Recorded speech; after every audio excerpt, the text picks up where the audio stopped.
ప్రతి ఆలయంలో గంట మోగిస్తుంటాం. కానీ ఎందుకు మోగిస్తారో ఎప్పుడైనా ఆలోచించారా? ఈ గంట శబ్దం కేవలం శబ్దం కాదు,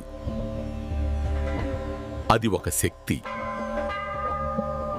గంట శబ్దం మన మెదడులోని లెఫ్ట్ మరియు రైట్ భాగాలను ఒకేసారి యాక్టివేట్ చేస్తుంది.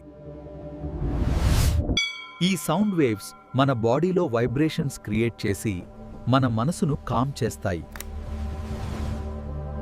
అందుకే గంట మోగిన వెంటనే మనకు ఒక ప్రశాంతమైన ఫీలింగ్ వస్తుంది. ఈ వైబ్రేషన్స్ మన బాడీ ఎనర్జీని బ్యాలెన్స్ చేస్తాయి. సైన్స్ ప్రకారం ఈ గంట ఫ్రీక్వెన్సీ మన బ్రెయిన్ వేవ్స్ని సింక్రొనైజ్ చేస్తుంది. దీంతో స్ట్రెస్ తగ్గి మనం ఫోకస్గా మారతాం. అందుకే దేవుడి దగ్గరకు వెళ్లే ముందు మనం గంట మోగిస్తాం. ఇక మీదట ఆలయంలో గంట మోగించినప్పుడు దాని వెనుక ఉన్న శక్తిని గుర్తుంచుకోండి.